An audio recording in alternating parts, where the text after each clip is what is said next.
Merci.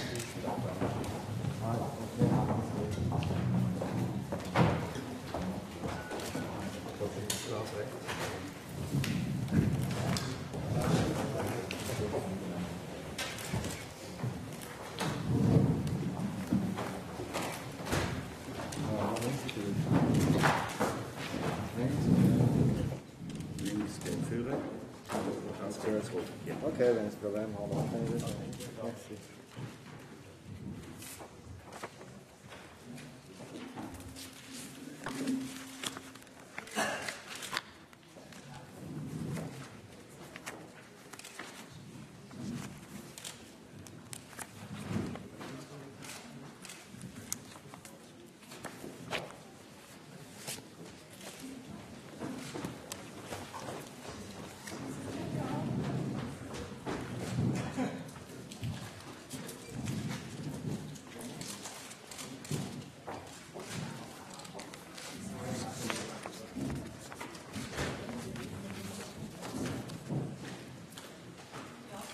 Grâce à l'Espagne, grâce à l'Espagne,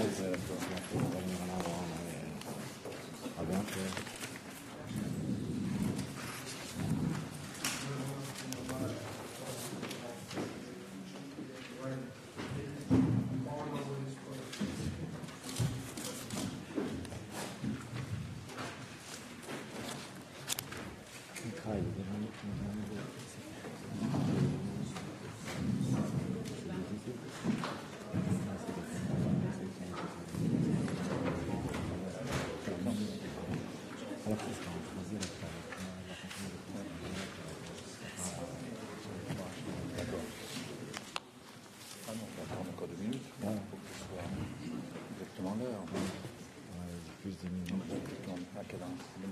Je l'ai encore vu, toi.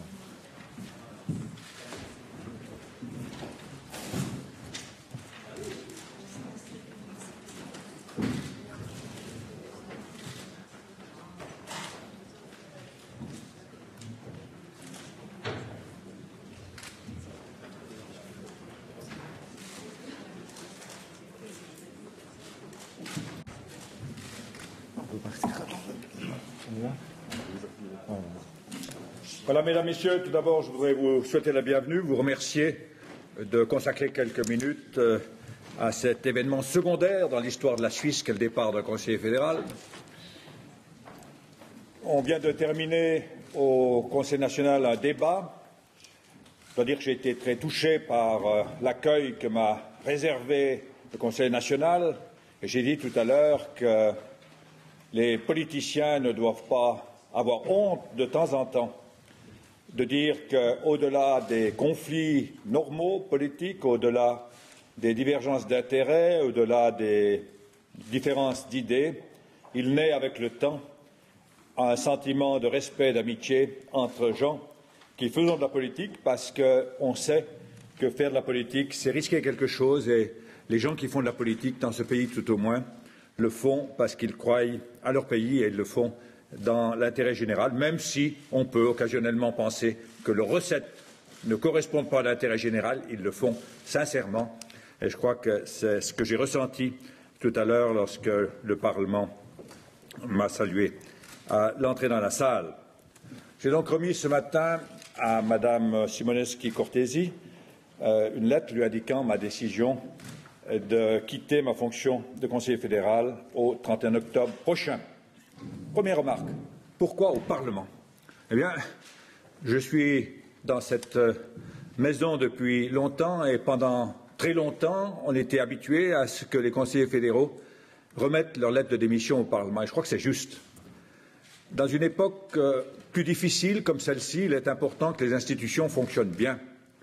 Et parmi les règles de fonctionnement, il y a le fait que les conseillers fédéraux sont élus par le Parlement et par conséquent, à mes yeux, c'est important que le Parlement soit le premier averti de la démission de celui à qui il a confié le mandat de conseiller fédéral. C'est à l'autorité de nomination à l'Assemblée fédérale, par l'intermédiaire de la présidente du Conseil national, que j'ai voulu m'adresser en priorité. Ma décision est prise depuis longtemps. Vous savez que j'avais dit avant la nouvelle législature que je ne ferai qu'une partie de la législature. À la fin octobre, on sera à la moitié de la législature. Par contre, la décision exacte du mois est un peu plus récente, mais elle date quand même de plusieurs mois. Et je suis très reconnaissant à mes collaborateurs et à une trentaine de personnes qui, depuis plusieurs semaines, sont au courant de ma décision de n'avoir jamais commis d'indiscrétion, ce qui prouve dans ce pays que si on fait confiance aux gens, on peut compter sur leur confiance. Il faut parfois bien choisir les gens qui ont fait des confidences, mais je crois que c'est quelque chose d'important. Je remercie M. Courvoisier et toute l'équipe qui m'entoure d'avoir préparé la documentation que vous avez à disposition en 3 langues. Elle a été balancée sur Internet, dont je vais apprendre le fonctionnement au cours des prochaines semaines. Elle a été balancée sur Internet à 8h moins quart ce matin en 3 langues, je le répète. Je crois aussi que c'est important. Le romanche, on n'a pas eu le temps de le faire et on manque un peu de spécialistes pour faire le bilan de nombreuses années d'activité. Pourquoi maintenant, encore une fois? Je crois que c'est le bon moment. Tout d'abord, parce que ça laisse le temps au Parti radical de préparer les candidats ou le candidat qui sera présenté par le parti à ma succession. Ensuite, il y a la votation populaire du mois de septembre et je crois que c'était important d'éviter que l'enjeu, à savoir l'assainissement, deuxième volet de l'assainissement de l'AI, la séparation de l'AI et de l'AVS, que cette issue, comme on dit, que cet objet ne soit pas encombré par des discussions relatives à ma personne. Je me consacrerai à cette campagne parce que je crois qu'elle est essentielle pour le pays, sans arrière-pensée personnelle. Si ça réussit, j'en suis content pour le pays. Et si ça échoue, eh bien mon successeur, car je crois que j'aurai un successeur. Quand on me dit de temps en temps, mais enfin, est-ce que vous avez achevé les réformes que vous vouliez entreprendre? Je dis non, la preuve, c'est qu'on va me nommer un successeur. Si on me nomme un successeur, c'est que le travail n'est pas fini. Et le travail n'est pas fini. Mais enfin, si, par malheur, la votation était négative, eh bien, mon successeur commencerait son ouvrage sans avoir à se battre pour cette votation populaire. Si j'attendais au-delà du mois de septembre, on sait qu'au mois de février, probablement l'année prochaine, il y aura la votation sur le taux de conversion, puis ensuite probablement des votations sur l'AI, et puis il y aura d'autres votations encore dans le domaine de la politique sociale durant les années qui viennent. Les votations vont succéder. Par conséquent, je devrais rester pour si longtemps que même des vieux journalistes finiraient par quitter la scène avant que j'ai terminé le boulot. Je ne voudrais pas en arriver là. Je laisse les vieux journalistes continuer à écrire leur article hebdomadaire comme ils veulent, mais sans moi. Peut-être qu'ils le regretteront après. On aime assez les gens un peu plus pittoresques que d'autres. Alors, venons-en maintenant à le passé. Je crois que je ne résiste pas au plaisir de vous montrer ce qu'est la vie d'un homme politique qui arrive en fin de carrière. 27 élections, jamais d'échec. J'ai eu une fois un petit problème, c'était en 76, je crois, à une assemblée du parti où il y avait 1100 personnes. J'ai perdu de 30 voix pour la présidence de Martigny. J'ai été nommé vice-président au lieu de président. Mais, d'ailleurs, j'ai accepté, ça a été ma chance. Je crois que ça aurait été trop tôt si j'avais été nommé à ce moment-là. 27 élections, jamais d'échec. C'est pas mal pour quelqu'un qui passe pour être impopulaire. Et je ne résiste pas au plaisir de vous raconter une petite histoire. À la 3e élection, 1976, j'étais candidat pour la présidence. Je répète, j'ai été élu à la vice-présidence. Et mon mentor de l'époque, le président Édouard Morand, qui est mort entre-temps, malheureusement, et qui était un ami, une sorte de figure paternelle pour moi, m'a écrit une lettre quelques jours avant l'assemblée du parti où j'étais candidat, en me disant « Pascal, tu dois arrêter la politique, tu n'es pas fait pour la politique, tu as les qualités intellectuelles nécessaires, qualités de caractère, mais les gens ne t'aime pas beaucoup, ne considère pas comme très populaire. Alors arrête la politique, tu vas aller d'échec en échec. Et je me souviens d'avoir été chez lui, elle lui dit, écoute, non, je continue. Il m'a dit, eh bien, soit je te soutiens parce que je t'apprécie, mais ne viens pas pleurer quand tu auras perdu. Et j'ai jamais pleuré, et pour cause, j'ai jamais perdu. Mais je crois qu'il faut se méfier, et ça c'est un petit peu mon plaisir de vous le dire, il faut se méfier des sondages, il faut se méfier de tous ces trucs qui font bouillonner un petit peu la surface des choses. Il faut aller plus en profondeur et je crois que le peuple suisse est capable d'aller plus en profondeur et de juger une politique sur des bases autres que simplement le bling-bling et tous les petits événements superficiels, le spumante, pour utiliser encore un autre terme. 27 élections, pas d'échec. J'ai commencé à 26 ans. Je finis au-delà de 67 ans. C'est, je crois, un bilan qui est satisfaisant. C'est en tous les cas la vie que j'ai souhaitée. Je l'ai eue et je trouve ça très bien. J'espère encore vivre quelques années et voir si je peux vivre tout aussi agréablement sans avoir une rencontre mensuelle avec vous. On va voir, mais c'est la vie que j'ai souhaitée au service de mon pays, au service de ma ville, au service du pays. Et je suis très reconnaissant à tous ceux qui ont permis que j'ai cette vie intéressante et, je crois, utile et pleine. Et aussi aux journalistes. Nous n'avons pas toujours eu des rapports extrêmement affectueux, mais c'est très bien ainsi. Ce n'est pas nécessaire de s'aimer pour s'apprécier. Et je vous apprécie bien. Pas sûr que je vous aime tous, mais je vous apprécie bien. Voilà. Est-ce qu'il y a des questions? Parce que finalement, il faut regarder vers l'avenir et plus tellement vers le passé. Et l'avenir, c'est pour moi encore 3 ou 4 mois de combat. Oui, Monsieur Wüthrich. Oui, vous annoncez votre départ 4 mois et demi avant la date de votre départ effectif du gouvernement. C'est plutôt inhabituel. Pourquoi un délai aussi long? Parce que si je veux annoncer au Parlement, c'est d'ailleurs ce qui se passait dans le passé, on annonçait au Parlement toujours, au dernier jour de la session, pas avant, pour ne pas compliquer les choses, je voulais annoncer au Parlement. Alors, je ne veux pas lui annoncer juste au début de la session, de telle sorte qu'on dise qu'il n'y a pas de temps pour préparer la chose. Donc ça, c'est la raison pour laquelle j'annonce le dernier jour de cette session, de telle sorte qu'il puisse organiser, avec tout le temps voulu, l'élection de mon successeur au mois de septembre. Maintenant, pourquoi pas le 10 octobre ou le 15 octobre? Tout simplement parce que je tiens à aller jusqu'au bout du cycle de l'assurance maladie.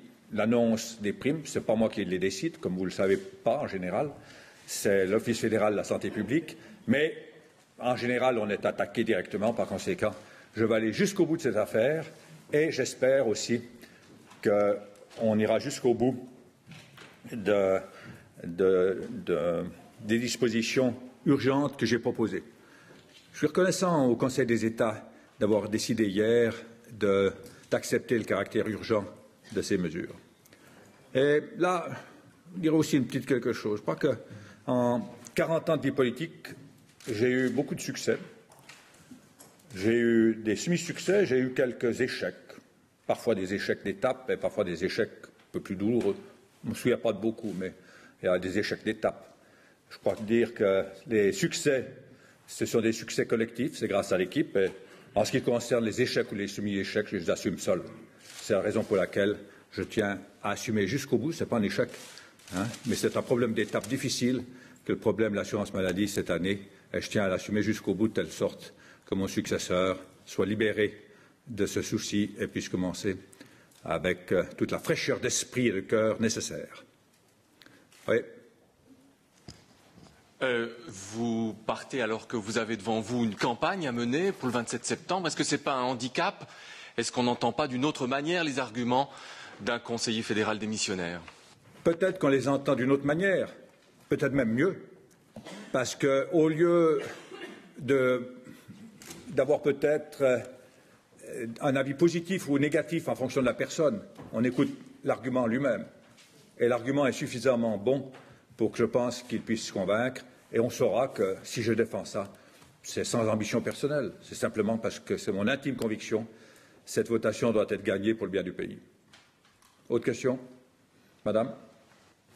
Est-ce qu'il a été question dans les dernières semaines ou dans les derniers mois que vous coordonniez votre départ avec un autre conseiller fédéral? J'ai parlé avec un autre conseiller fédéral à la fin de l'année passée et cette année. Bien. Je crois qu'il soupçonne que je pars maintenant. C'est quand j'ai essayé de l'atteindre ce matin. Et votre pronostic quant au maintien du siège radical au Conseil fédéral? J'ai dit tout à l'heure que je laissais le temps nécessaire à mon parti pour bien préparer ma succession. Autre question? Oui.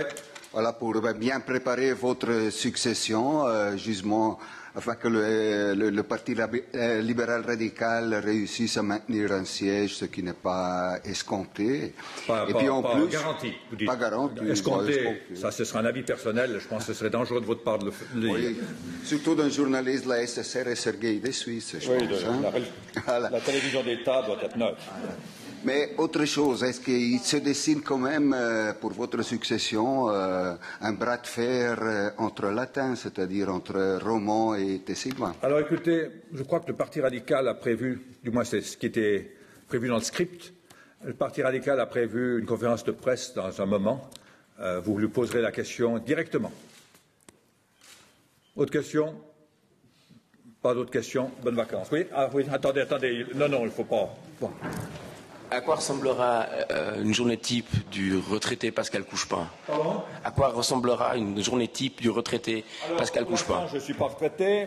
Demain matin, mon fils baptise mon petit-fils, son fils. Donc, un moment sympathique, en vie de famille. Dimanche, je crois, je ne sais pas si c'est ce dimanche ou le dimanche d'après, il y a l'intronisation du nouveau prévôt du Saint-Bernard, qui est un type bien, que j'aime bien. J'assisterai à cette cérémonie. Et puis, entre-temps, je dois absolument faire les concerts de cerises. Elles sont mûres et je dois m'occuper de ça. C'est traditionnellement ma tâche. Maintenant, pour la suite, après, vous verrez. Il y a un certain nombre de choses qui sont en préparation et vous verrez l'une ou l'autre chose. Ce sera tout à fait, non seulement honorable, mais quelque chose qui me fait plaisir intellectuellement. Voilà. Merci. Basta. Bonne journée. Au revoir. On va aller sur ce Ah,